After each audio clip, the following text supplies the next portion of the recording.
Buenos días, 22 de enero. Así se presenta el día por aquí por Valencia. Por donde sale el sol, medio despejado.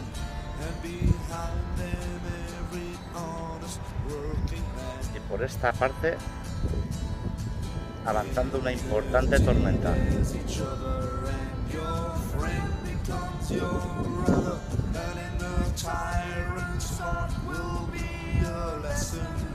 Además con buena carga eléctrica.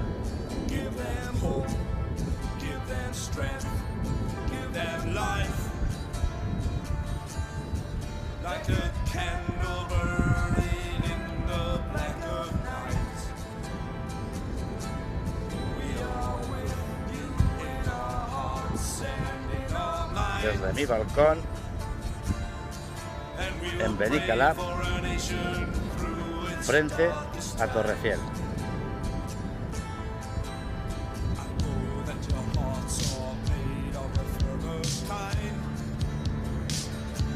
No deja de resultar curioso el panorama.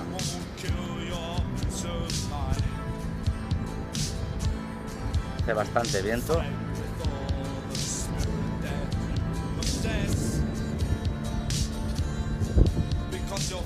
Se oye el rugido del viento y de la tormenta.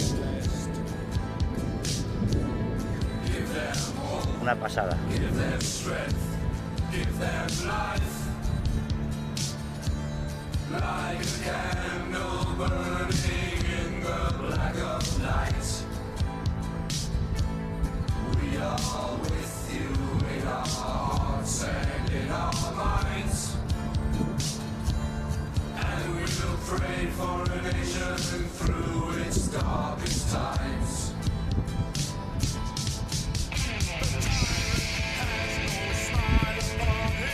Bueno, que no se me olvide felicitar a todos los Vicentes.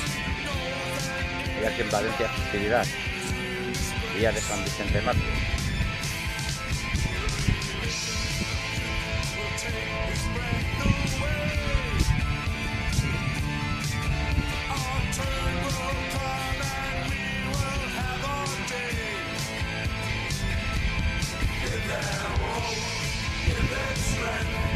Give them life.